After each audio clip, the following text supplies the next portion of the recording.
A pair of black twins was asked to vacate their first-class seats to make room for a self-proclaimed frequent flyer, a white passenger who insisted on their seats. The seats had been legally booked as a gift from their powerful father, but that seemed irrelevant in the face of arrogance cloaked in membership privilege. But just after one phone call, everything changed. Every mask came off. What would you do if someone tried to take away something that rightfully belonged to you, simply because they believed their reputation or status gave them more rights than you? On that flight, high above the clouds, the resilient silence of the two children and the swift action from their father revealed one undeniable truth. Dignity is not up for negotiation. Justice cannot be bought, and true power always belongs to those who dare to stand up for what's right. Inside the luxurious first-class cabin of a Boeing 787 Dreamliner, Elijah and Olivia Carter, 15-year-old twins, sat quietly, their excitement mixed with a touch of nervousness as they flew for the first time without their parents by their side. They were Elijah and Olivia Carter, the proud children of Michael Carter, the renowned CEO of the global tech giant Global Tech.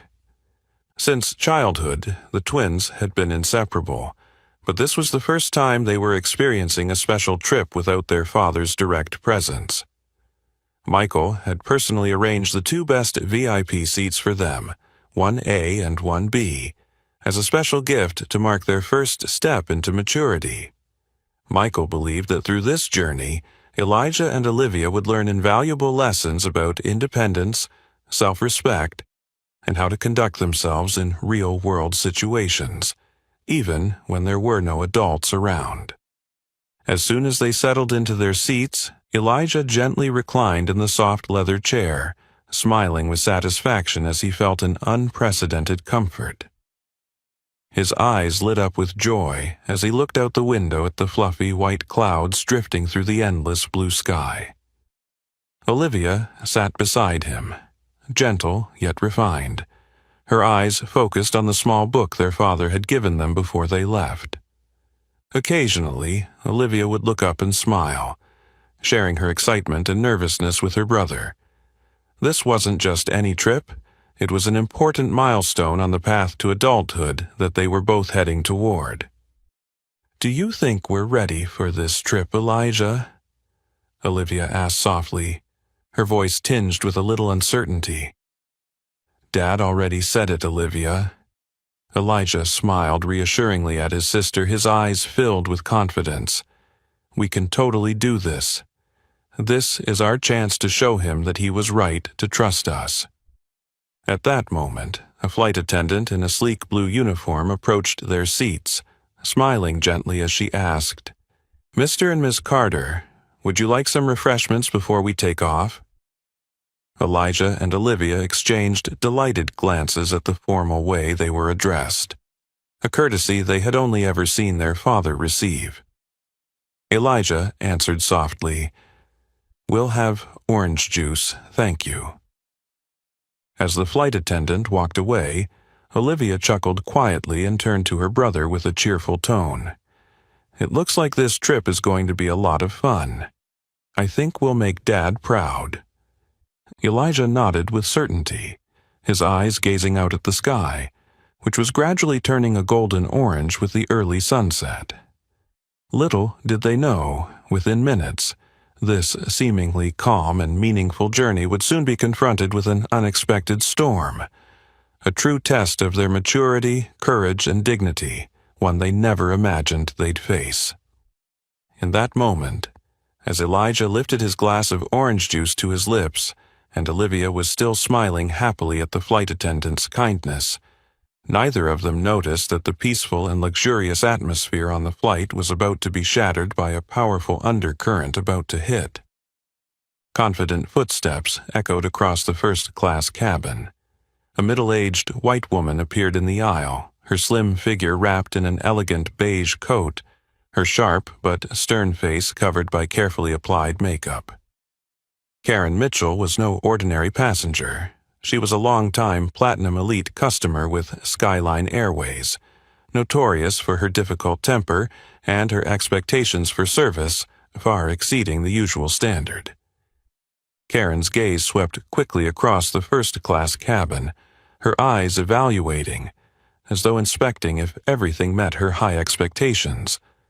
But when her eyes landed on the two front seats, her preferred spots on countless previous flights, satisfaction immediately vanished from her face. Her thin eyebrows furrowed in displeasure, and her lips pressed into a tight, sharp line. Not bothering to hide her displeasure, Karen took a long, haughty breath, then strode toward Elijah and Olivia. Her arrival immediately changed the atmosphere around them. It was as if an invisible chill was slowly spreading across the once comfortable, warm space. "What's going on?" Olivia whispered to Elijah, tilting her head toward the unfamiliar woman approaching them. Elijah also sensed the shift, but remained calm, shrugging lightly. Maybe she needs something. Karen stopped in front of the twins, her cold green eyes staring at them, scrutinizing them with suspicion. Her voice rang out clearly and sharply, loud enough for those around to hear. "Excuse me, but it seems there's been a mix-up. Seats 1A and 1B have been mine for years," Karen said in a chilling tone, her words carrying an air of accusation as she directed them toward the twins. A nearby flight attendant immediately approached, attempting to explain politely. "Miss Mitchell, we've checked thoroughly, and these seats are indeed reserved for Elijah and Olivia Carter." "Carter?" Karen interrupted decisively, not allowing the flight attendant to finish. "That name means nothing to me. Maybe you don't know who I am? I'm a long-time Platinum Elite customer. I never sit anywhere other than these two front seats." The passengers around them began glancing over, curiosity and concern mixed on their faces. Elijah remained calm, while Olivia furrowed her brow at the unreasonable and arrogant behavior of this stranger. "Ma'am, perhaps you should check with the airline staff again. We are certain these are our seats," Elijah responded calmly, his tone still polite. At this, Karen's face darkened with increasing displeasure, her eyes flashing with an anger never seen before. For her, having to argue over this familiar seat with two complete strangers was a grave insult to the status she believed she deserved. "Are you telling me I need to check again?" Karen sneered sarcastically, her eyes cold enough to pierce Elijah's soul. "I don't need to check anything, because this seat belongs to me. Do you know how much I've spent with this airline? I will not accept sitting anywhere else just because of two kids like you." Karen emphasized the phrase "two kids" deliberately, as if trying to wound Elijah and Olivia's dignity. The air around them quickly became tense, like a taut violin string, waiting for the moment it would snap. Elijah and Olivia exchanged quick glances. They both understood that this was the first real challenge on the journey their father had mentioned. But this challenge had come much more unexpectedly and intensely than they had ever imagined. The silence between the luxurious leather seats was now replaced by a heavy atmosphere, as if the entire first-class cabin was holding its breath in response to the arrogant accusation just made. Karen's last words, "I will not accept giving up my seat for two kids like you," echoed like a silent knife cutting into the dignity of Elijah and Olivia. Elijah remained seated, his hands placed calmly on his lap, his gaze not avoiding but confronting Karen directly. Olivia tilted her head slightly, her lips pressed tight, eyes sharp as a razor, not from fear, but from anger, suppressed with dignity. Karen, accustomed to giving orders and being pampered on every flight, could not accept being defied by two teenagers, especially black ones. Her frustration wasn't just about the seat. It was about the disruption of the unspoken order she had always assumed. People like her were above, and others should know their place. "Listen here." She raised her chin towards Elijah with a look of disdain, her voice no longer restrained. "You can sit anywhere. There's a whole row behind you. You still get to fly first class, but I'm not sitting anywhere other than 1A. This has been my seat since 2017. I won't accept this change just because someone has a little money and a name no one knows." Her last words were emphasized clearly, as if intentionally stirring up discrimination, based on age, skin color, and social status. Karen's face at that moment was carved in stone, her lower jaw pushed out, her eyes wide and cold, her lips drawn tight in contempt. A few passengers began to turn their heads, pretending to adjust their jackets or search through their bags, but clearly watching the situation unfold. No one spoke. They just observed silently, as though this were a high-stakes drama being performed mid-air. "Ma'am," Elijah responded slowly, not hiding his restraint, "I understand this seat may bring you many memories or a sense of familiarity, but we are not taking your seat. This seat was legally reserved by my father, and we have the right to sit here." Karen's eyes narrowed, as if that polite reply was an immense insult. She turned abruptly to the flight attendant, ordering, "You, get the flight supervisor here right now. I'm not talking to children, and if you don't want to lose your most loyal customer, then do the right thing. Put me in my rightful seat." The flight attendant, who had been trying to remain neutral, began to show signs of discomfort. In all the thousands of flights she had served, she had never encountered a situation like this. A customer outright rejecting the legitimate rights of others and loudly demanding the airline staff to treat her as though it were her private property. Olivia leaned slightly towards her brother, whispering just loud enough for Elijah to hear, "I don't think she's going to stop." Elijah simply nodded, his eyes still fixed on Karen. Karen's voice continued, this time louder and clearer, as if deliberately making sure the entire first class could hear.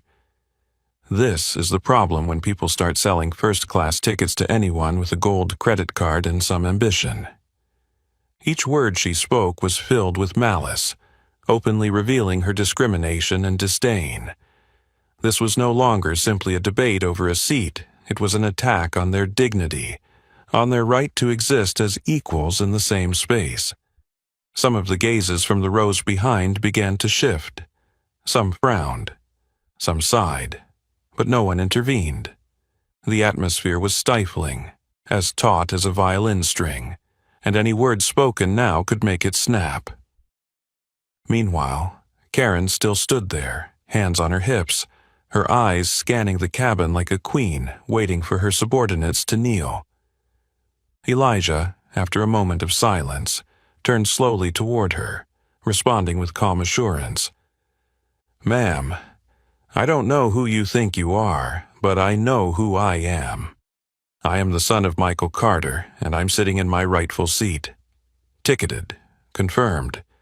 If you want to sit here, I'm afraid you'll have to wait for the next flight." And with those words, the 15-year-old boy, with an astonishing calm, had pushed Karen Mitchell into a battle she no longer had the upper hand in. She didn't realize that this time, her opponent wasn't a group of passengers who would bow their heads to avoid trouble, but two children raised on understanding, self-respect, and a foundation of strength she could never have predicted. The atmosphere in the first-class cabin had not yet calmed after Elijah's calm but sharp retort when Karen Mitchell quickly lost the last bit of restraint she had left. The heavy air now seemed to compress, thickening and suffocating, as her mocking laughter rang out, dry and sharp through her clenched teeth. "Ah, so that's how it is," she said, her voice dripping with sarcasm. "Another one of those rich kids, using the Carter name to squeeze into a place where kids like you don't belong." Elijah remained still, his hands resting on his thighs, his shoulders not trembling. But in his eyes the gentle light from before had been replaced by a deep, steadfast resolve. a clear awareness of what was happening. He understood that this was no longer about a seat. It was a confrontation between arrogance and dignity, between blind privilege and unshakable self-respect. Olivia, who had stayed silent since Karen raised her voice, was not timid. She stood tall, her hands lightly resting on the armrests, her eyes piercing into Karen like a velvet-tipped arrow. She didn't need to respond with words. It was her calm composure that made the other woman uncomfortable to the point of madness. Karen, realizing that she couldn't sway them with pressure or her self-imposed title, began to descend further into insult. Her voice grew louder, more irritable, intentionally projecting for the entire cabin to hear. "You kids don't know anything about sitting here. This isn't school. This is first class on an international airline. This place is for adults. For people who've earned money and have a position in society, not for pampered little brats." A few passengers glanced up, confused. A man with headphones removed one side, casting a look at the situation. An older woman sitting nearby turned her face away, clearly wanting to avoid getting involved, but no one spoke. No one defended them. No one intervened. They chose silence, a silence that made the ones enduring it feel lonelier than any harsh words could. Elijah quietly leaned his head toward Olivia. She still stood tall, her eyes never leaving Karen. In that moment, they didn't need to say anything to each other. They understood each other too well. The bond of twins, in their blood, their minds, and their hearts, had never been stronger. A slow, controlled anger rose within Elijah's chest, but it was perfectly contained by the calm exterior he had learned from his father. He took a deep breath. When he spoke, his voice was still soft, but as sharp as a finely honed blade. "Ma'am, we're not here to be given permission. We're here because we have tickets. Tickets booked by my father. And if you want to argue about it, you'll need to talk to the airline, not insult people who have done nothing wrong." Karen squinted, unable to believe what she was hearing. "You're lecturing me?" she nearly hissed. "I've flown first class before you were born, kid. I've stepped foot in over 30 countries, spent hundreds of thousands on this airline. I don't care who your father is. To me, you two are just pampered little children sitting in the wrong seat." Her words made Olivia furrow her brow slightly. Quietly, she took half a step forward, her voice as light as a breath, but clear and loud in the stillness between the verbal clash. "We may be kids, but at least we know how to treat others like human beings." Karen paused for a moment. The subtle yet sharp retort from the young girl seemed to strike a nerve. In her mind, the challenge coming from two black children, something she had never imagined she'd have to endure, had insulted her arrogance to its very core. She turned to the flight attendant who had just returned after calling the flight supervisor.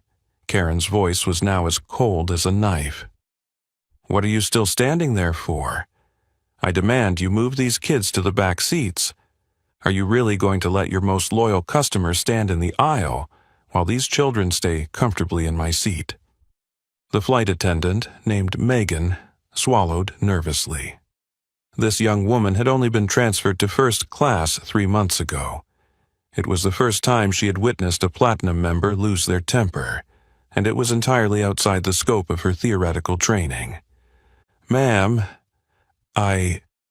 Megan tried to regain her composure. "I've checked. These 2 seats really belong to Elijah and Olivia Carter. The system confirms it." "Then just switch it," Karen cut her off. "I don't care what system it is. I'm Karen Mitchell. I sit in 1A. Do you understand?" Megan took half a step back, her eyes starting to well up. Under Karen's pressure, the young woman felt herself pushed to the limit. But before she could say anything more, a calm, authoritative voice rang out from the front of the cabin. "What's going on here?" Everyone turned. A middle-aged woman with a bright face, neatly pinned blonde hair, and a dark uniform with flight supervisor insignia stepped forward. She was Laura Evans, a woman with nearly 2 decades of experience handling in-flight incidents, known for her calm demeanor but extremely practical approach. Karen immediately walked over to her, as if finding an ally, and her voice turned soft but calculating. "Laura, thank God. I need you to help handle this ridiculous situation. My seat, 1A and 1B, has been taken by these kids. I don't know what the airline is thinking anymore." Laura looked at Elijah and Olivia. Her eyes briefly widened with surprise as she saw the 2 children still sitting quietly, not shouting, not reacting like children. Elijah nodded a greeting. Olivia gave a polite smile. She turned back to Karen. "I'll check the tickets and verify immediately, Miss Mitchell." But deep in Laura's eyes, something shifted. She began to realize this confrontation wasn't just about a seat, and if she didn't handle it carefully, it was going to become a storm. And in the heart of that storm, the children she had once looked down on were now the ones standing on the side of truth. Laura Evans squinted as she held the tablet in her hands and scrolled through the booking information. Her eyes moved from the clearly displayed names, Elijah Carter, Seat 1A, and Olivia Carter, Seat 1B, before slowly glancing over at the 2 children sitting directly in front of her. Their youthful faces were calm, but in their eyes was something Laura was not accustomed to seeing in young passengers, an understanding of their rights, an unbargainable self-respect, and a resilience that should not have been present in 15-year-olds. However, Laura did not mention the seat confirmation. Instead, she lowered the tablet, turned her gaze to Karen Mitchell, then back to Elijah and Olivia, her voice steady but laden with implication. "You know, sometimes in situations like this we need to be a little flexible, especially when a longtime passenger like Mrs. Mitchell is dissatisfied, and that can affect the entire flight." Elijah tilted his head slightly, a gesture of politeness but one that couldn't hide his surprise.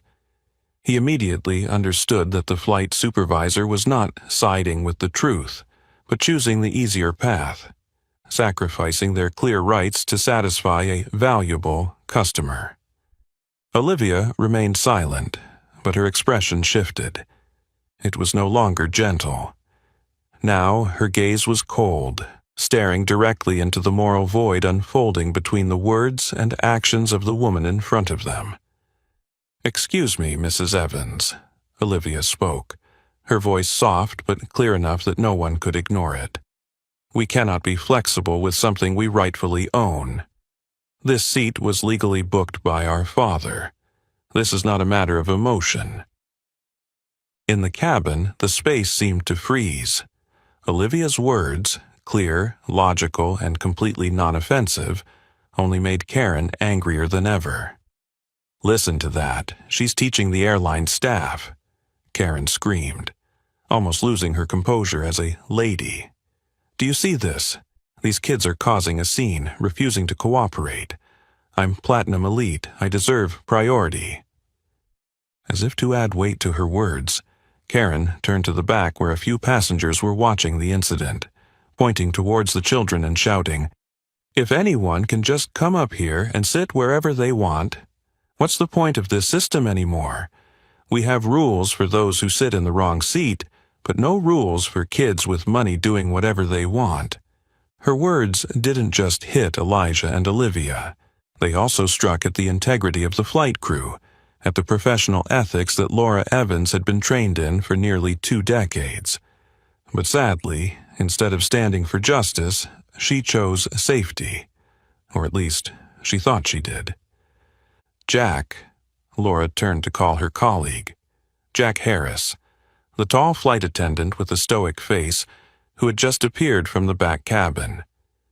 "Can you check if there are any other appropriate seats available for these young guests? We can't delay takeoff for too long." Elijah raised his head and looked straight into Jack's eyes, but the man looked away. He simply said, "I'll check the back. There are a few seats available in first class." Olivia turned to her brother, her voice shaking for the first time, not out of fear, but out of fury. "You hear that? They're really pushing us out." Elijah placed his hand on his sister's, a light touch meant to reassure her. He turned back to look at Laura and Jack and said in a voice that wasn't loud, but made everyone around them take notice, "I'm not trying to make things difficult for anyone here, but I won't accept being treated like an outsider. This is my seat and my sister's. We are not wrong. If this flight is delayed because of this, it's not our fault. It's because someone thinks their status gives them the right to infringe upon someone else's rights." Those words made both Laura and Jack pause. Karen was about to retort, but her voice was interrupted by a middle-aged male passenger from the back. "I've been flying with Skyline for over 10 years, and I know how seats are booked. If they have tickets, they have the right.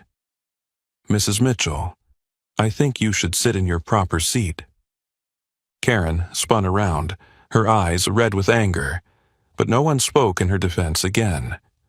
Laura's gaze moved to Megan, the young flight attendant who had been quietly witnessing everything from the beginning, holding the printed passenger list in her hands. Despite her limited experience, Megan still held on to her integrity until the very end. She stepped forward, handing the list to Laura, her voice firm. "Elijah and Olivia Carter, seats 1A and 1B. Confirmed by the system and payment confirmation signed, no mistakes." Laura took the list, silent. There was a momentary flicker of embarrassment in her eyes, but instead of acknowledging the mistake, she simply said quietly, "I understand." Yet, Karen didn't let up. She continued to apply pressure, stepping closer to the two children, lowering her voice but filled with spite. "You think you've won? This isn't over. I'll be calling the CEO's office, and I'm sure someone will be held responsible for this humiliation." Neither Elijah nor Olivia responded. They simply looked at Karen with calm expressions that made the woman choke on her own words. Her threats, her prideful titles, and her empty threats suddenly seemed hollow in the face of one truth. For the first time in hundreds of flights, she couldn't use her status to make someone bow their head. Karen Mitchell, who had always appeared as a symbol of power in the skies, now felt isolated for the first time. And that was just the beginning. The lingering, bitter glare from Karen Mitchell still clawed at their backs like an invisible talon, even as Elijah and Olivia gently rose from their seats. No one spoke, no one touched them, but the suffocating silence that enveloped the first-class cabin made every step they took feel like walking on the verge of breaking glass. Elijah placed his hand on his sister's back in a protective gesture. No words needed. Olivia walked close beside him, her head held high, indifferent to the eyes quietly following their every move. They didn't give up. They simply withdrew for a moment, like two warriors knowing that, to win, sometimes you must step back and choose a stronger weapon, the truth and real support.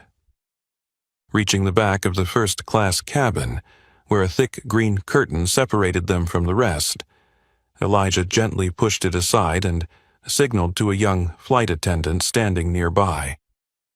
The girl, still clearly young, with a hint of concern on her face, nodded quietly as she saw the expression on his face. Without needing further explanation, Elijah's eyes were enough to convey that he didn't want to be overheard. She immediately stepped back toward the storage area, creating a private space without asking any more questions. Elijah pulled out his phone from his coat pocket. His hand trembled slightly, not out of fear, but from the pent-up frustration and anger that had yet to be released. Olivia's hand lightly touched his, not needing to say a word. Her presence was all the reassurance he needed. The screen lit up.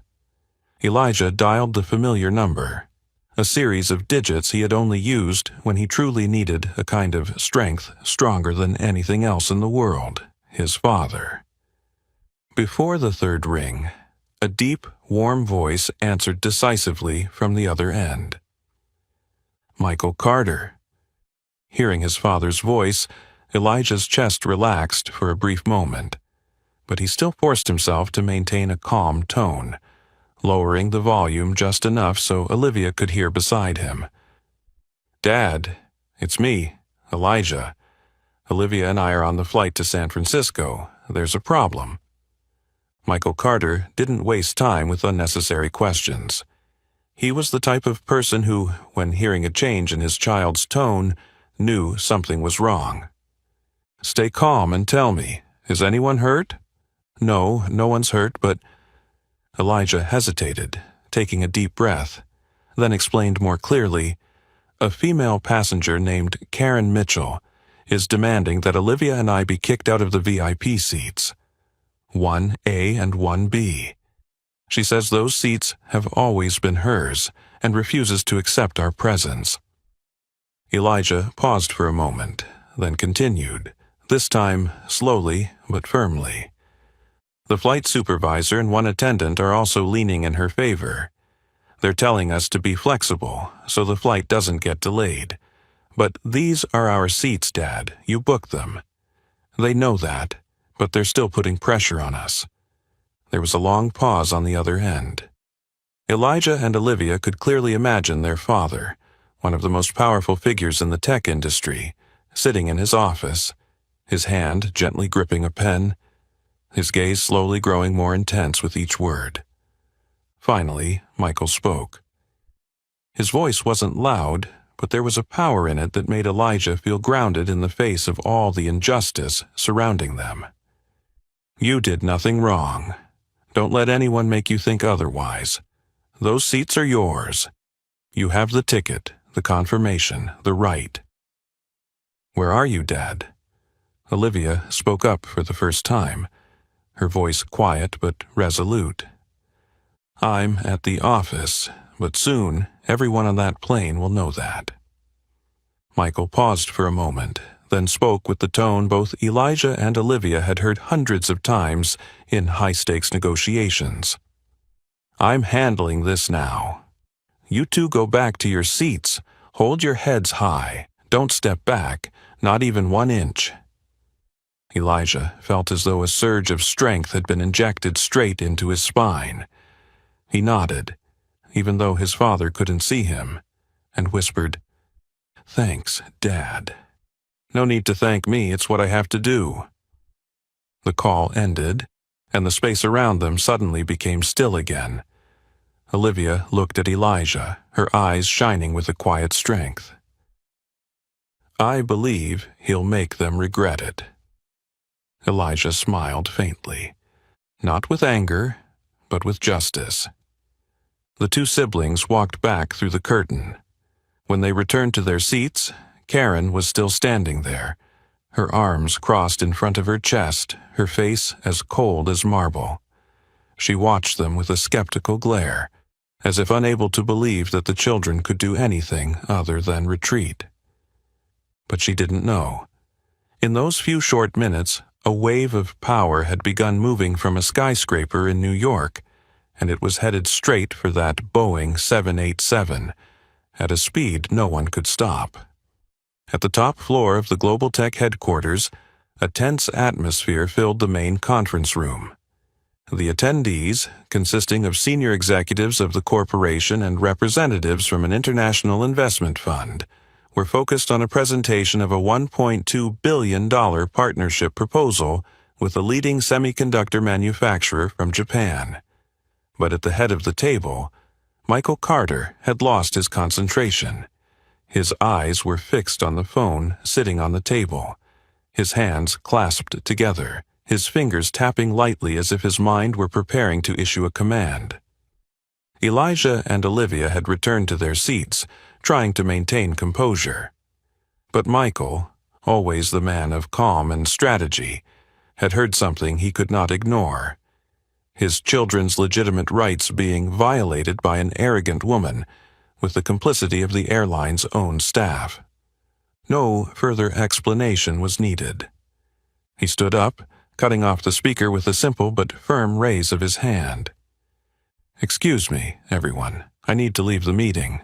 Family matter. Very serious." No one asked any further questions. When Michael Carter spoke, people understood that any delay was pointless. He left the room with long, confident strides, leaving behind looks of concern that no one dared to challenge. As soon as the door to his private office closed, Michael picked up the internal phone, dialing a familiar 3-digit number. The voice of his executive assistant answered almost immediately. "Yes, Mr. Carter? Put me through to James Callahan immediately." James Callahan, the CEO of Skyline Airways, Global Tech's senior airline partner for 7 years, the man who had toasted with Michael at the Davos Economic Forum, and the one who had promised that Global Tech customers will always be treated with the utmost dignity. A few seconds later, the line connected.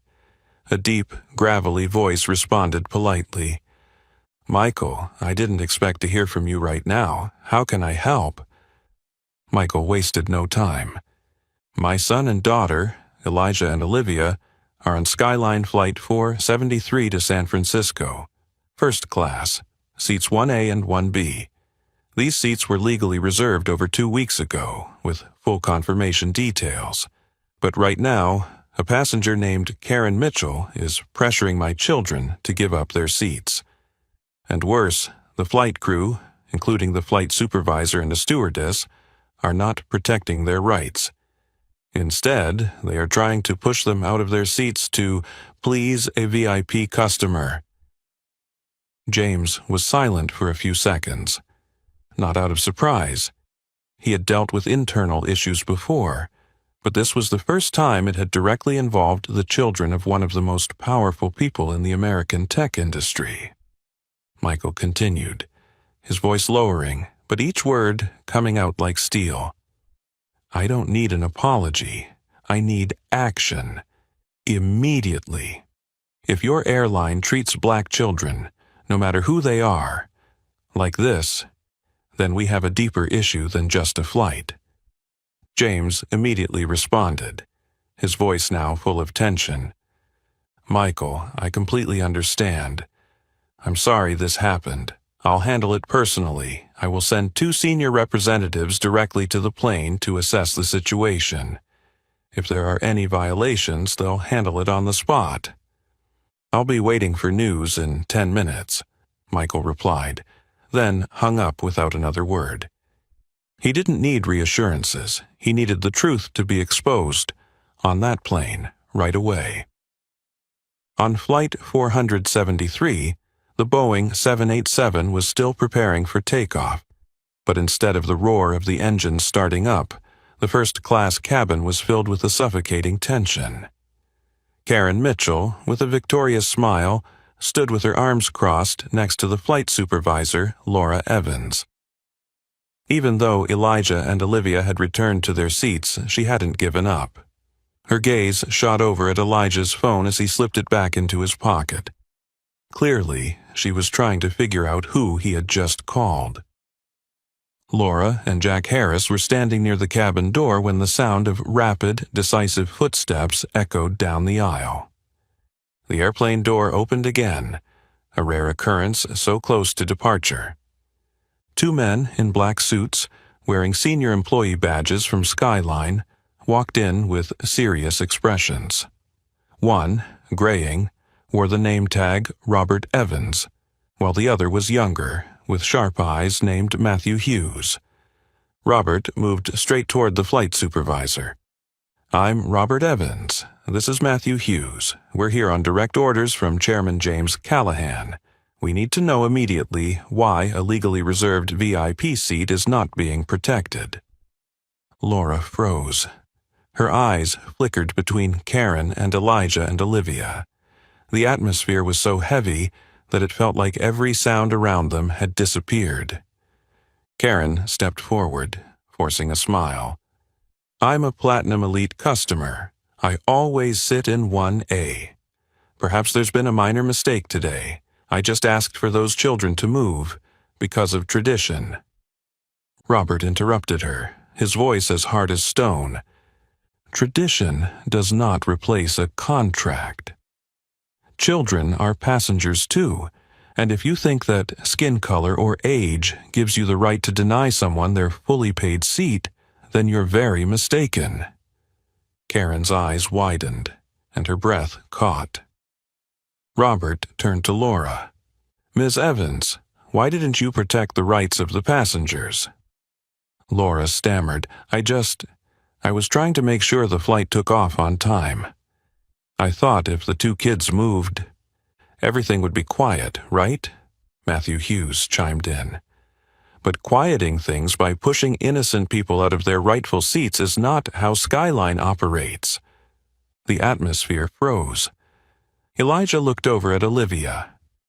She bit her lip, her eyes slightly misted, not from weakness but from the emotions that had been held back, now finally finding an outlet. Karen Mitchell had no more words. Her smile vanished, replaced by a pale face, as if for the first time in her life she had lost control of the outcome. That was just the beginning. The atmosphere in the first-class cabin was like a thin, taut sheet of glass, just waiting for a light touch to shatter it. And it was Robert Evans' cold, cutting voice, the senior representative of Skyline Airways, that became the final force to act. Karen Mitchell still stood there, no longer the confident Platinum Elite woman strutting into the cabin. Instead, before her, now were people whose power no longer lay in membership cards or frequent flyer miles, but in decisions and consequences. And she was at the center of a decision about to be made. Just minutes after the conversation with Laura Evans, the VIP cabin door opened once again. The second time on the same flight, something that had never happened in the history of normal operations. All the passengers turned their heads, and this time, the two men entering the cabin didn't look like flight crew or technical attendants. They carried the air of decision-makers, not enforcers. Both were dressed in dark suits, ties neatly fastened, shoes polished like mirrors, employee badges firmly attached to their left lapels. But you didn't need to see their names. One could feel the power they carried. It was Richard Bennett, the regional director of Skyline Airways, and Stephen Coleman, head of internal affairs. If Robert Evans represented the serious voice of the leadership, Richard Bennett was the one who made the final decisions on the ground, and he did not like to be bothered by issues that should have been handled at a lower level.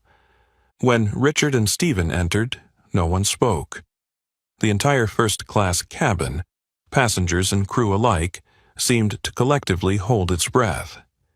The only sounds were the faint rustling of papers in Richard's hand and Stephen's calculating gaze sweeping over each person. Elijah, Olivia, Karen, Laura, and then landing on Jack Harris.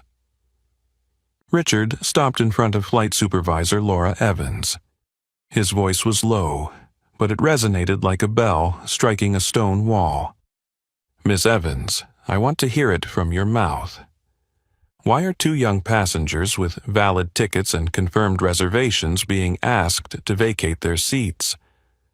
Laura opened her mouth, but the words barely came out. I was just trying to coordinate to make sure the flight wouldn't be delayed, Mr. Bennett. Mrs. Mitchell is a Platinum customer. She said that seats 1A and 1B are usually hers. I'm not asking what Mrs. Mitchell said. Richard interrupted, his voice suddenly as cold as ice. I'm asking why you didn't protect the passengers sitting in their rightful, fully paid seats. Seats confirmed by the system, the booking agent, and the final list. Laura fell silent. Stephen Coleman stepped beside Richard, pulling out a printed passenger data sheet from the black briefcase he was carrying. He raised it high for everyone to see. Elijah Carter, seat 1A, Olivia Carter, Seat 1B. Booked on the 2nd of this month. Payment confirmed through the banking system. No transfers, no mistakes, no system errors. Jack Harris, who had been standing behind Laura, finally spoke, his voice trembling. I was just following the supervisor's instructions. I didn't force them to move. Richard turned to look at him, his eyes narrowing. You're a flight attendant. Your job isn't to pamper VIP customers. Your job is to ensure that every passenger, everyone, is treated fairly. When a passenger, especially a child, is humiliated, you choose to stay silent. Jack remained silent, swallowing hard. Elijah and Olivia stood behind their seats, eyes forward, not appearing victorious, but not faltering either. Richard slowly walked up to the two siblings. When he spoke, his voice lowered, but each word was clear. Elijah, Olivia. On behalf of Skyline Airways, I apologize for the experience you've had to endure. Our company has a responsibility to protect the dignity and rights of all passengers, regardless of age, gender, or skin color. This, he turned to look at Laura and Jack, should never have happened. Karen Mitchell stood nearby, her face pale. But even so, her pride still made her speak, weakly but threateningly. I will speak to the executive board. I have connections on the board. You are making a huge mistake treating me this way. Richard turned to face her, the first time since he stepped onto the plane. His gaze wasn't hostile, but it carried a kind of power that made the person facing him instinctively take a step back. No one, not even you, has the right to take away the dignity of another passenger, especially when that behavior is accompanied by blatant discrimination. Skyline does not serve privilege if that privilege tramples on fairness. Stephen Coleman stepped forward, slowly pulling out a sealed envelope. Mrs. Karen Mitchell, he declared clearly, by the authority of the Director of Passenger Behavior Control, I hereby announce your Platinum Elite membership is permanently revoked, effective today. The reason, a severe violation of passenger ethics, misconduct, and defamation of another's dignity in a public space. Karen staggered back a step. No one spoke, but the entire VIP cabin seemed to vibrate with the aftershocks of that decision. Elijah quietly turned to Olivia. She remained silent, her hands clenched, but in her eyes there was a fierce light, not because of Karen Mitchell's punishment, but because justice had finally entered the cabin in the form of people who did not bow to what was called tradition. The flight had not yet taken off. But for Elijah and Olivia, they had already weathered the first storm with one thing alone: truth and unwavering resolve. Karen Mitchell stood frozen as she heard Stephen Coleman's declaration revoking her Platinum Elite status. What she had always considered her protective charm, the thing that allowed her to hold her head high and demand whatever she wanted on every flight, was now stripped away before the eyes of all the passengers, like a sentence that didn't require a gavel. But that wasn't the end. As the atmosphere in the cabin had not yet returned to normal, Richard Bennett turned to Laura Evans and Jack Harris, his gaze no longer filled with disappointment, but judgment. He didn't need any more reports or excuses, for the truth had already played out before him, with plenty of witnesses. His voice rang out clearly, each word hitting like a hammer against stone. I am officially suspending the duties of Flight Supervisor Laura Evans and Attendant Jack Harris for serious violations of professional ethics, favoritism toward a passenger, and failing to protect the rightful rights of those sitting in their legally confirmed seats. Whispers erupted all around. Passengers who had been silent now began to show their emotions. Some were surprised, some nodded in agreement, and some smiled with relief, as if someone had finally said what everyone had been thinking. Laura stood stunned, her face pale, as if she had just been punched in the stomach. She blinked rapidly, trying to swallow down the rising panic. "Mr. Bennett, please wait." Her voice faltered. "I was just trying to handle the situation. I only wanted to keep the flight running smoothly. I didn't mean to discriminate." Richard raised his hand, decisive. "You stood silent when a passenger was humiliated for their age and skin color. You knew that seat had been confirmed, but still pressured them to be flexible. That's not handling a situation. That's ignoring the principles." Jack Harris, standing beside Laura, clenched his lips as if to protest, but all he could say was one short sentence. "I was just following the supervisor's instructions." Stephen Coleman immediately retorted, his gaze as sharp as a blade. "You are the one directly serving the passengers. You stayed silent while a teenager was humiliated in the VIP cabin. You stood there, doing nothing. To us, that's not passivity. It's complicity." At that moment, Karen Mitchell lifted her head, her eyes darting around as if searching for someone to cling to. But there was no one. The faces around her, the crowd she had once manipulated into silence, now looked at her with a very different gaze, cold, observant, and judgmental. Then, like the first crack in a proud statue, her lips began to tremble. "Are you doing this because of those kids? Because they're black? Because they have a billionaire father? And what about me? I'm a loyal customer. I've brought in hundreds of thousands for this airline." No one responded. Quickly, 2 airport security officers in gray uniforms appeared at the front of the cabin, stepping forward with an air of authority that needed no introduction. They stopped next to Laura and Jack, no hands needed, no force required, just their gaze and a clear command. "Ms. Evans and Mr. Harris, please gather your personal belongings. By directive from the Executive Board, you are to be suspended immediately. We will escort you off the plane for internal investigation." Laura turned to Jack. He looked back at her. No one spoke. They both knew that from this moment the aviation careers they had built over the years could be over.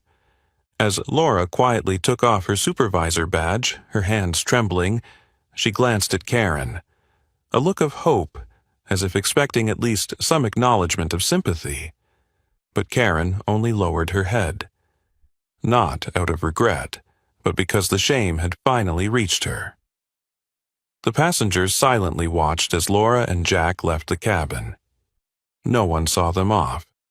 No one felt regret. Only silence.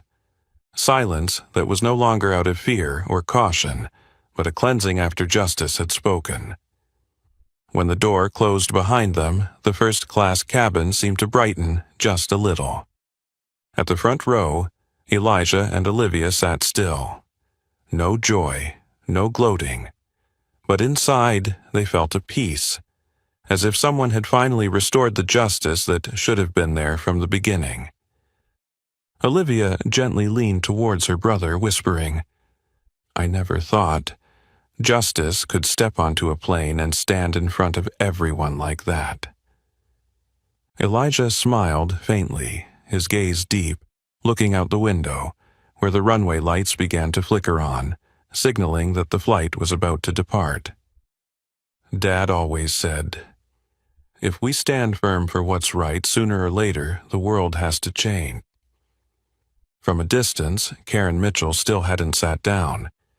Even though Laura and Jack had left the plane, she remained standing, her eyes lost. Her status was gone. Her control had collapsed. And now, before her, was a naked truth she had spent her life avoiding.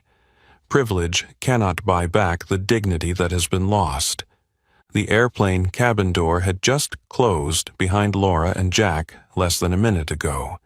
But to Karen Mitchell, it felt like a death knell for the privileged world she had relied on for so long. She stood frozen, like a stone pillar amid the flood, her eyes vacant, but her hands beginning to shake with the anger that had been suppressed for far too long. From a familiar figure in the VIP section, always served wine before ordering food, Karen was now stripped of her privileges, isolated and surrounded by silence from every direction. No one spoke to her. No one looked at her with sympathy, and it was that silence that made her explode. Suddenly, Karen shoved aside a passing flight attendant, stepping into the aisle with a shrill, metallic voice that pierced through the cabin air. "I want to speak to the captain, right now." The sound ripped through the air, startling a few passengers who turned their heads, while others frowned in irritation. But Karen didn't stop. She stood there, chin held high, eyes wide open as if trying to assert her power with one final collision. "No one has the right to take my seat. No one is allowed to silence me. I've flown with this airline for over a decade, and I deserve an explanation from the captain. I won't let 2 kids and a bunch of ungrateful staff humiliate me like this." Her voice reverberated through the cabin, no longer the tone of a refined woman. Now, Karen Mitchell was nothing but a shadow of power, screaming in desperation because for the first time, she couldn't control the outcome. One of the new flight attendants recently assigned stepped forward, trying to remain calm. "Ma'am, I need you to return to your seat so we can prepare for takeoff. Meeting with the captain will not be allowed unless there is a serious safety concern." "Is insulting a loyal passenger not a serious enough reason?" Karen screeched. "Call him out here. If I don't speak with the captain, this flight will not take off." A silence followed. Then, unexpectedly, the cockpit door opened. A tall man stepped out from inside, around his 50s, walking with the measured gait of a military officer, his dark blue uniform perfectly pressed, and his captain's hat removed with his left hand as he entered the cabin.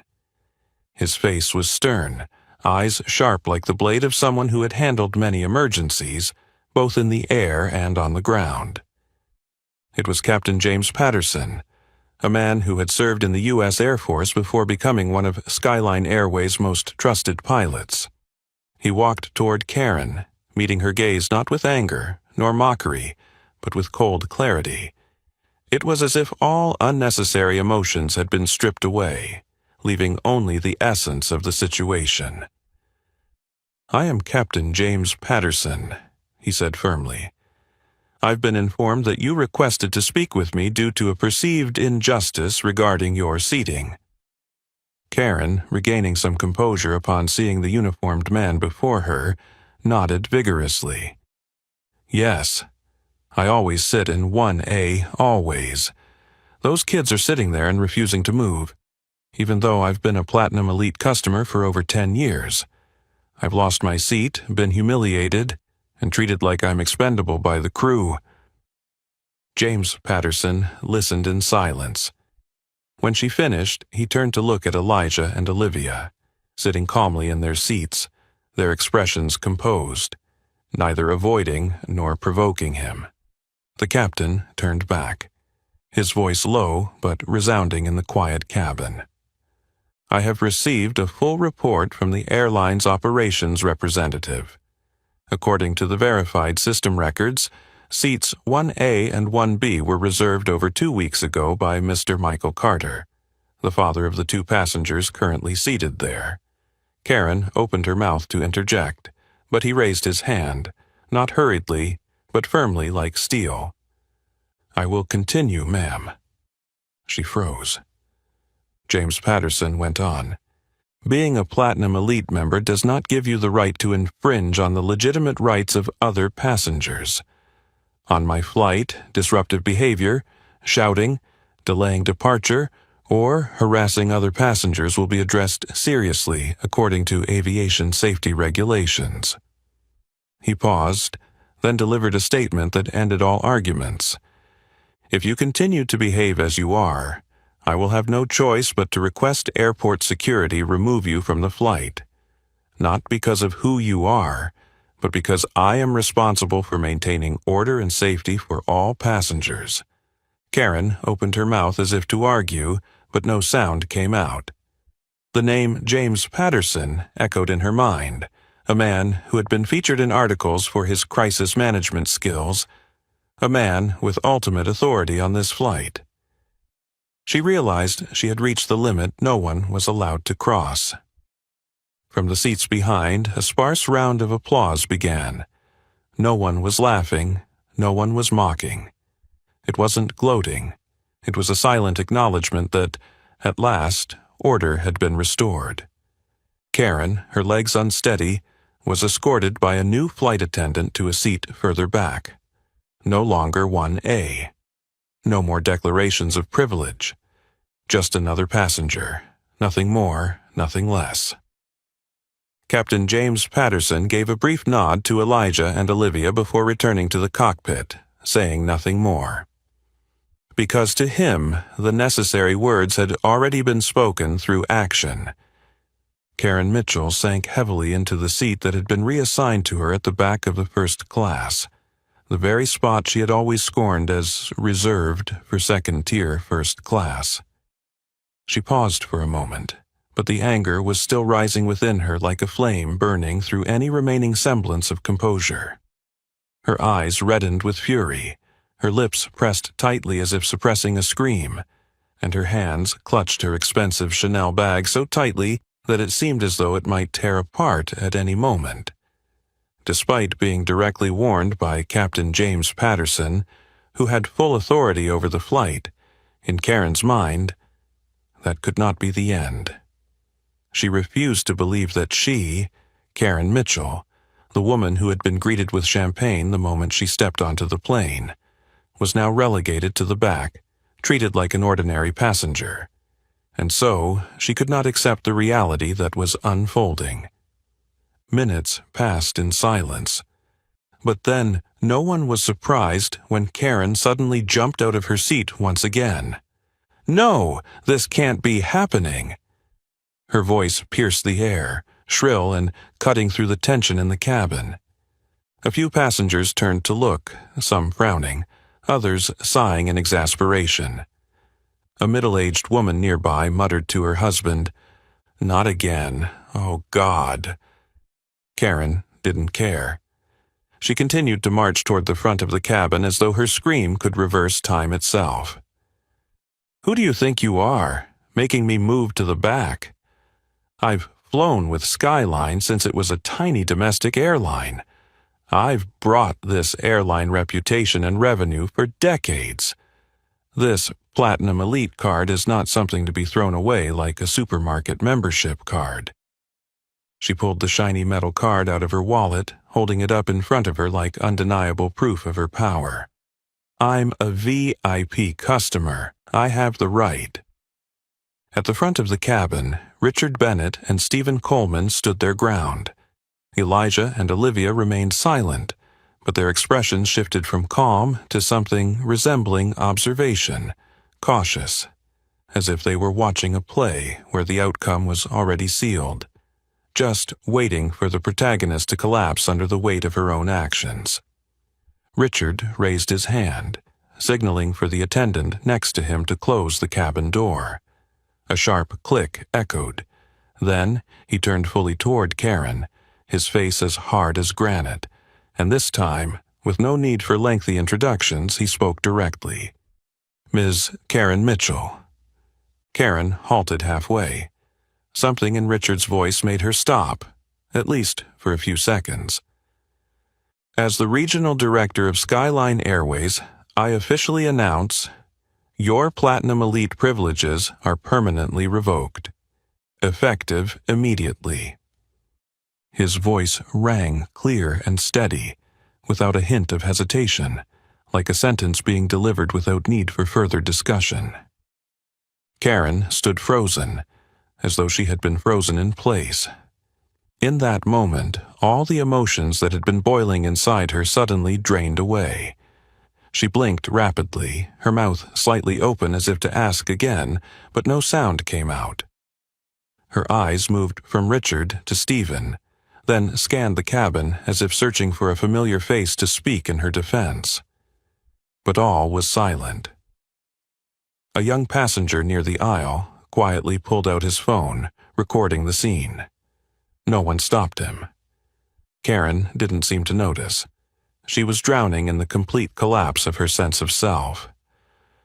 "No, no way," she murmured, stumbling back to her seat, still clutching the card that had now lost all its value. Stephen stepped forward, his voice still calm.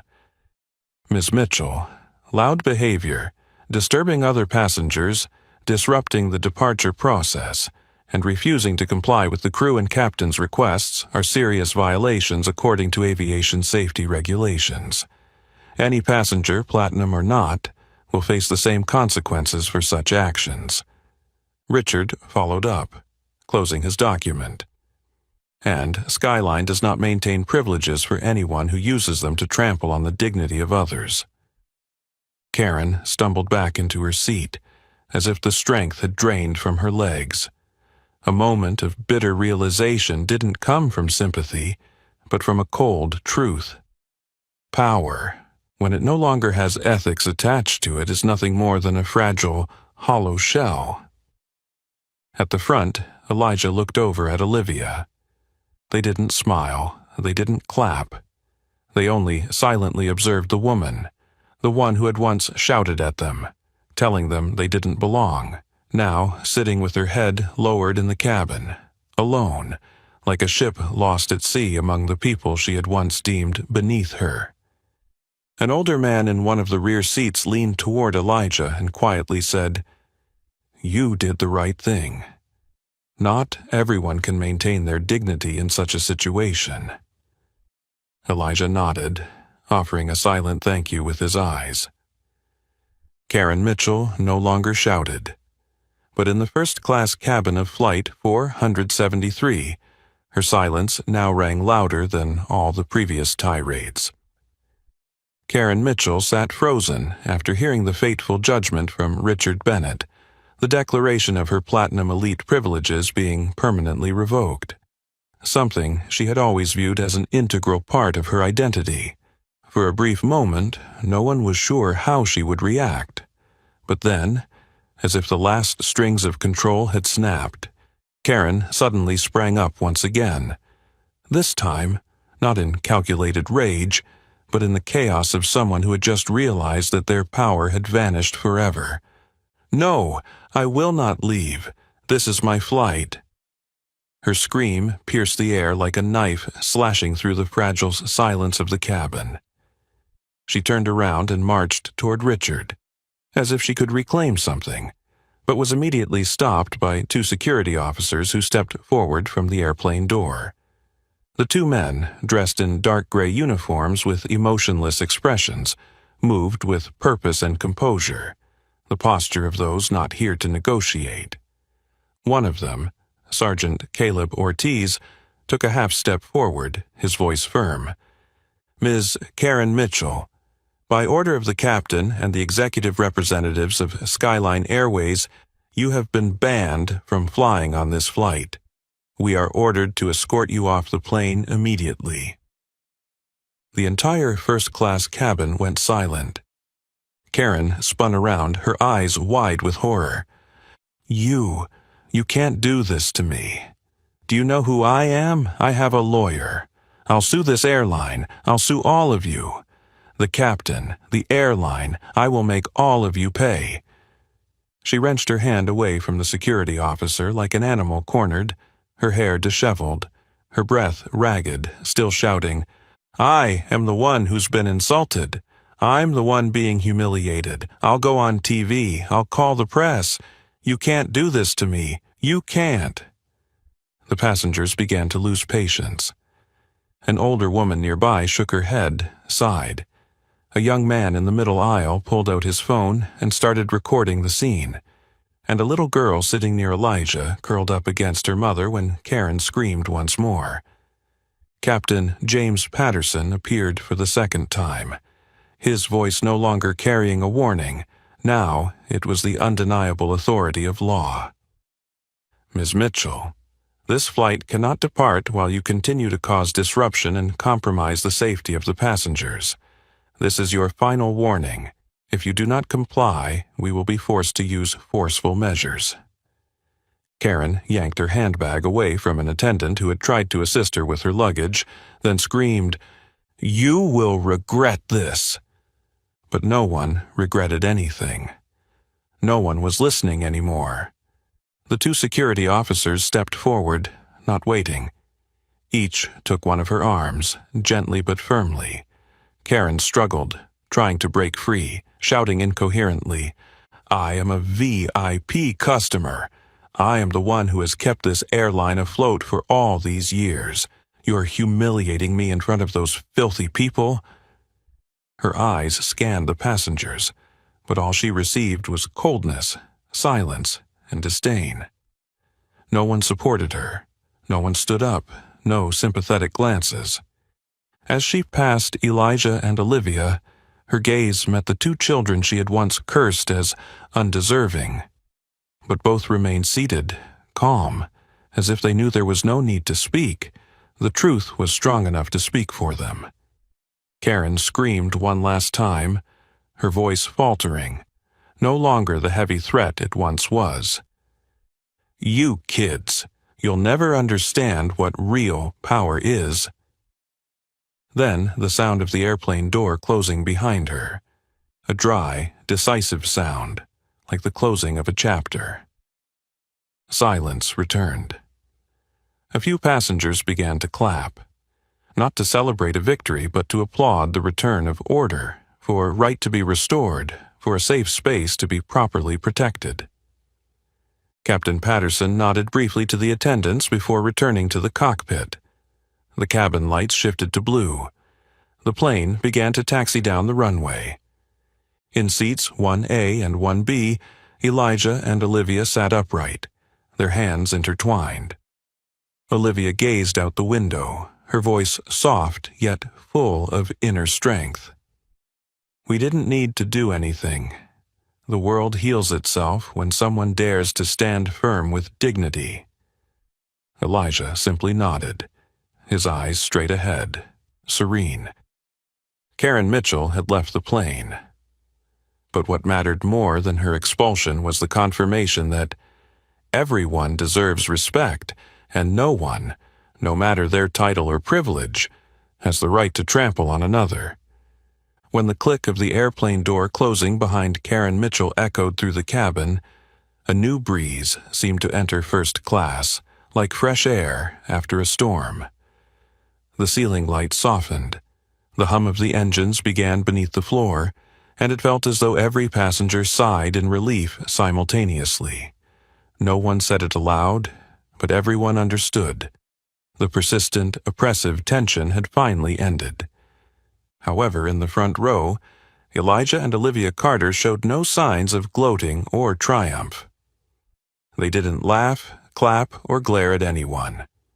They remained seated, upright in seats 1A and 1B, as if they had never left, never been under pressure, never been personally insulted. But their gaze had changed. It was clearer and more resolute than ever before. In that moment, Richard Bennett, the man representing all executive authority of Skyline Airways on this flight, approached the siblings, his face showing the first signs of softness after hours of maintaining a stern expression, not weakness, but respect.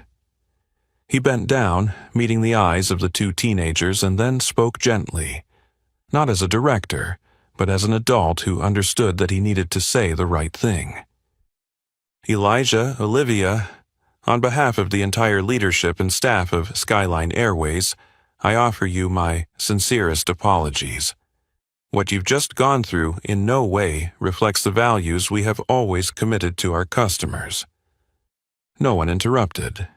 Passengers sitting nearby leaned slightly forward in silence, as though acknowledging that they were witnessing something more important than an apology, the acknowledgement of responsibility. Richard continued, "No one, whether adult or child, regular passenger or member, should ever face discrimination, insult, or favoritism. This not only harmed you, but it also damaged the image and trust customers have placed in our airline for many years. His gaze hardened, but this time with rightful determination. We are committed to ensuring this never happens again. Immediately after landing, I will personally chair an emergency meeting with the entire executive board to review our customer service policies, especially regarding fairness, dignity, and sensitivity when handling situations involving discrimination. The air deepened into another brief pause. Then, Olivia Carter lifted her head, her deep brown eyes locking onto Richard's, not with defiance, but with a maturity far beyond her years. Conditional forgiveness. Thank you, sir, and I know you are doing the right thing. But the most important thing is not that we received an apology. The most important thing is that no one else ever has to go through what my brother and I went through today. Her voice was gentle, but it carried the weight of a declaration. No passenger looked away. What had seemed like an unwitting audience in a play had now become witnesses to a lesson that went far beyond a plane ride. Elijah nodded slightly, then added, "Privilege should never allow one to look down on others, and it should never be the reason the crew stays silent when witnessing injustice." Richard listened, then slowly nodded, placing his hand gently on the back of the siblings' seats. You two have not only defended your own rights, but you've also made an entire system reflect. And that, to me, is more admirable than any membership card. He stood straight, then turned to the surrounding passengers. We apologize for the delay caused by this disruption, but we also ask for your understanding that those few minutes of delay were in exchange for respect, fairness, and order. These are values that Skyline Airways will no longer compromise on. The cabin fell silent for another moment. Then applause erupted, not in unison, not forced, but in solitary, sincere beats from those who understood. A small incident on an airplane today had changed many things. As Richard left, Olivia gently turned to Elijah. "I think we don't need to do anything big to create change. Just don't back down when treated unfairly." Elijah smiled faintly, then gently squeezed his sister's hand. "Exactly.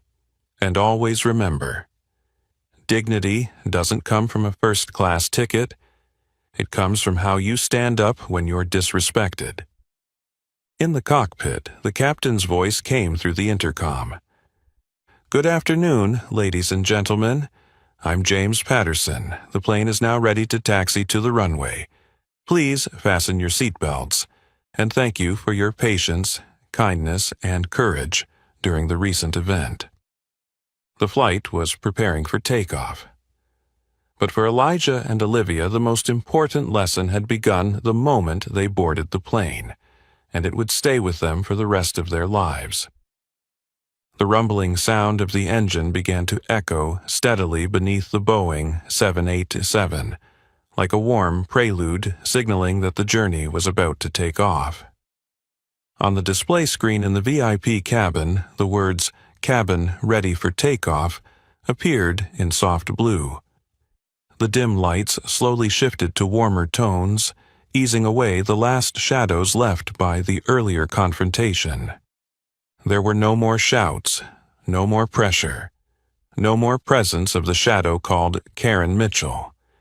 Instead, there was a new atmosphere, light, calm, and strangely warm.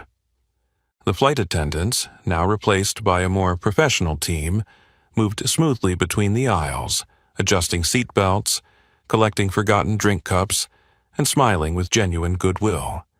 Perhaps they too understood that this cabin had just experienced something that no manual could ever teach. Truth, dignity, and courage had been reinstated, not by the crew, but by two 15-year-old teenagers. In the front row, Elijah and Olivia Carter sat still, quietly looking out the window. Outside, the runway stretched ahead, its illuminated lines like a path leading to a new chapter. But inside the plane, it was the atmosphere that was truly shifting. A well-dressed, middle-aged man in seat 1D suddenly turned to them. "Grandson, granddaughter." His voice was deep and steady. "I don't know what taught you to stay so calm, but everyone in this cabin sees it and admires it." Olivia looked up, a bit surprised. Elijah just smiled politely. "We just tried to do the right thing, sir." The man nodded, his eyes glinting with satisfaction. "Sometimes, doing the right thing in the wrong circumstances is more courageous than 1,000 speeches."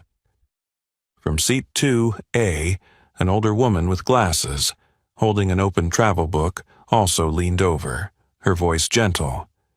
"I've flown first class for nearly 20 years, and I've never seen two children act like adults the way you two did. When adults stay silent, sometimes it's only the young who dare to stand up." Olivia gently lowered her head, softly replying, "I think, if we stay silent, people like us will keep being overlooked." A small, quiet series of nods followed. Not loud, not forceful, just small acts. One nod, one warm gaze, a light touch on the armrest, but filled with recognition that needed no words. The plane slowly veered onto the main runway. The signal lights flickered. Captain James Patterson's voice came over the intercom, steady as a conductor who had just completed a complicated symphony. "Ladies and gentlemen, this is Captain Patterson. We are preparing for takeoff. Please fasten your seatbelts and remain in your seats until further notice. Thank you for being part of this flight, and thank you for proving that, even when there are storms, kindness and fairness are always the choices we can make." His words made the first-class cabin resonate with a quiet hum, not from the sound, but from the meaning. At that very moment, on the 58th floor of the Global Tech building in New York, Michael Carter, Elijah and Olivia's father, stood by the office window, phone in hand, eyes fixed on the large screen displaying Flight 473 as it left the runway. The golden light of the afternoon bathed his face, calm but not without emotion. His phone rang. It was from the Skyline Airways Flight Coordination Center. The call was very brief, just a few words. "Mr. Carter, the flight has taken off safely. The situation has been handled thoroughly, and sir, your son and daughter have truly impressed us." Michael Carter responded with a single sentence, his voice slow, full of emotion. "I don't want my children to be treated specially.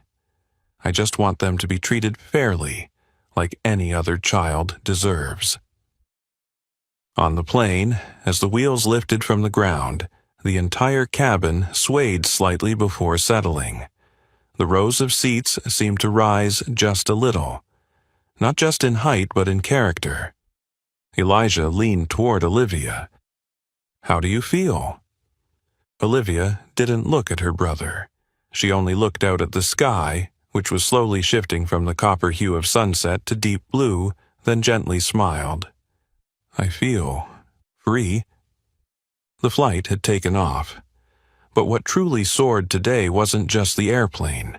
It was the courage, dignity, and hope. The sky outside the VIP cabin window of Flight 473 had turned into a deep, tranquil purple. Thin streaks of cloud slowly faded behind the plane's tail, as if the past was also gradually disappearing, not forgotten, but fading away. Inside, the murmurs of conversation returned, but this time they carried no suspicion or tension. Instead, there were light, positive conversations, and, in a strange way, admiration. Elijah and Olivia Carter remained seated in seats 1A and 1B, no longer surrounded by pressure but by the quiet recognition of those who had witnessed everything. No one cheered loudly. No one hailed them as heroes. but it was the way people chose to speak less and look deeper that showed the important change that had taken place. These two teenagers had made an entire system rethink itself, not with shouts, but with steadfastness. 3 days after the flight landed, a longer-than-usual announcement appeared on the homepage of Skyline Airways. It wasn't in the news section, but was placed at the center, like a declaration. The bold headline read, "A new commitment from Skyline Airways. Justice, equality, and respect are no longer slogans. They are actions." In the body of the message, the airline's media representative officially acknowledged the incident on Flight 473 and announced the launch of a mandatory training program for all staff, from flight attendants to managers, focusing on cultural awareness, discrimination handling, and managing sensitive conflict situations. The establishment of a passenger ethics and human resources department operating independently from the executive system to receive, assess, and handle complaints related to discrimination or unfair treatment. And notably, the inclusion of the case of Elijah and Olivia Carter as a case study of courage and dignity in internal training materials across the system. The announcement concluded with a short statement from the CEO of Skyline Airways, a promise made to all passengers, especially those who have ever felt overlooked because of their age, race, or social position. "We do not promise that we will never make mistakes, but we do promise that when we are wrong, we will make it right. And when we see the truth, no matter where it comes from, even from a child, we will stand on the side of what is right." At the Carter family's home in the suburbs of New York, the atmosphere had also calmed after the tumultuous days. Michael Carter put down the phone after finishing another press call. Elijah and Olivia's story had spread across media platforms, not as a scandal, but as an example of the fortitude of two teenagers who refused to succumb to societal pressure. Major newspapers like the New York Times, Washington Post, and even BBC had published commentary with titles like "Two Teenagers and the Mid-Air Landing of Justice," "When Power Doesn't Come from VIP Cards but from Truth and Courage," "The Carter Twins and the Lesson of Respect in an Age of Privilege." One quiet evening, Elijah and Olivia sat on the porch, the gentle wind rustling the red maple trees coming into season. They still weren't used to receiving interview requests, media inquiries, or having articles written about them. But deep down, they knew that the most important thing wasn't fame. "Do you think we've changed anything?" Olivia asked, her eyes gazing at the starry sky. Elijah thought for a moment, then replied, "At least, we've made an airline change its policies, but more importantly, we didn't let others define our worth by our skin color or age." She smiled lightly. "I think the biggest thing I learned is, if we don't speak up, someone else will continue to stay silent after us." Elijah turned to her, gently holding her hand. "And if anyone asks why we did it, the answer is simple: because it was the right thing to do, no matter who's sitting across from us." It had gone beyond a plane cabin, beyond an elite service system, and into the hidden corners of society that sometimes chooses to turn a blind eye. Discrimination, silence, and the compromise with wrongdoing. With composure, politeness, but unwavering firmness, they had shown that justice doesn't need to scream. Dignity doesn't need to be loud, but once it stands firm, it can make the whole world stop and listen. If you were in the first-class cabin that day, which side would you have stood on? Leave your thoughts in the comments below, because your voice might inspire someone else. Don't forget to like, share, and subscribe to the channel so you don't miss out on more powerful, inspiring stories like this. Thank you for following. See you in the next journey.